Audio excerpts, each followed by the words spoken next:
I want to talk about how long this pen is, let's say. What we can do is we can say, all right, from one tip of the pen to the other tip of the pen is the length. And I can try and measure this pen length in somehow, maybe by putting a ruler up against it, right? So we've got our physical quantity. We've defined it by specifying how we're measuring it, or sometimes you can calculate that from other measurements. And then we need some way of standardizing how you can compare the length of this pen to the length of other things. For that, we need a unit. So you have your physical quantity like length, and then you have a unit like inches or centimeters or meters that we can use to have a standard way of comparing that physical quantity. The most common systems that you'll see are the SI system, which is the metric system. SI is Système International, or international system. If you speak French, apologies. Or the English system. So the metric is like meters. The English system is our lengths of feet and inches and a bunch of other units that go along with that. You might hear that called standard units or English units or SAE for Society of Automotive Engineers units. Luckily, if you're studying science or physics, particularly here, you're probably going to stick mostly in metric units. That's lucky because they tend to be a little bit easier to deal with and have more reasonable conversions between things. So that's what I'm going to focus on here.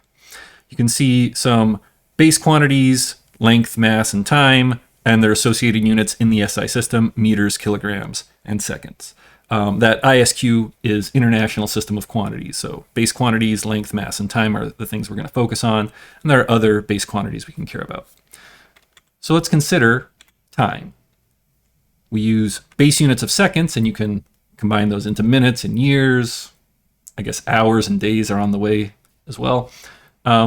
In physics, you'll probably be using seconds for most of your time measurements. And we need to then have a standard way of defining a second. Well, nowadays, a second is defined as the time required for a certain number of vibrations of a cesium atom to take place. If you've ever heard of an atomic clock like this, that's what it's referring to. It's referring to keeping precision based on the vibrations of cesium atoms. So that's what it's based on. In practice, you can just have things that aren't actually relying on this actual physical process and are just correlated with it, are calibrated to match pretty well with it. So that's time. Length. Well, length we have meters. And because light travels at a constant speed in a vacuum, nowadays, a meter is defined as the distance traveled by light in a vacuum in a certain fraction of a second.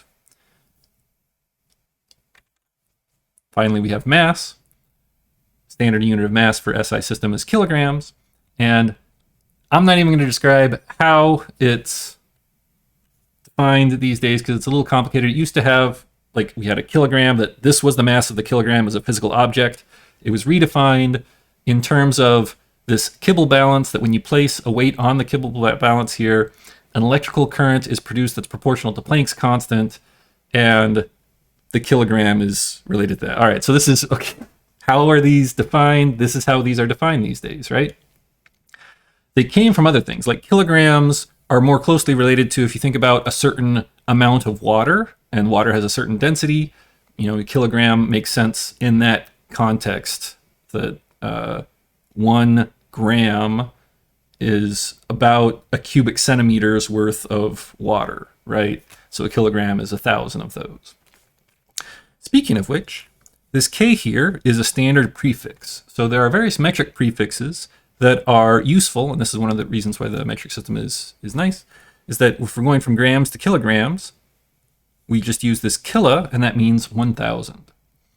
We have a whole bunch of these. So we've got prefixes of yotta, zeta, exa, peta, tera, giga, mega, kilo, hecto, deca, and all of these over here for getting smaller. And so what this means is that if you have, let's say, a kilometer or a kilometer, you would write it as km, lowercase km. Now it would mean that it's 10 to the third meters, right? So 10 to the third meters is equal to 1 kilometer. So that's how we use that. And that works with seconds as well. You could have kiloseconds. Most people don't really do that with seconds. But you can do that with meters, with grams, with whatever. if you use these enough, you'll just kind of memorize these. If you want, you can try and come up with some mnemonic device to help remember them better. Whatever makes sense to you. Let's see, we could do your zebra exists purely to giggle maniacally. I don't know how to spell maniacally. Kyle. There you go. Your zebra exists purely to giggle maniacally, Kyle. Or if you want to remember it going upwards, because why would we start at 10 to the 24th? Maybe going up. Koalas must giggle to properly enchant zebras. Yo. Whatever you want to do, you can memorize these.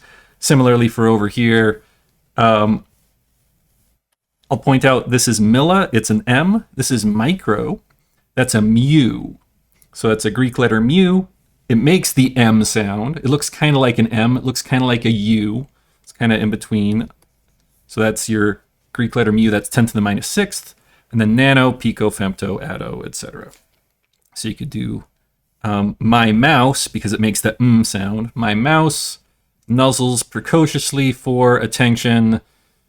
Zenobia. Yep. All right. Whatever you want to do to remember those, or you can just look them up. Again, you use these a bunch, and you'll hopefully remember the ones that you use a bunch. But if you want to just always know, you can memorize them as well.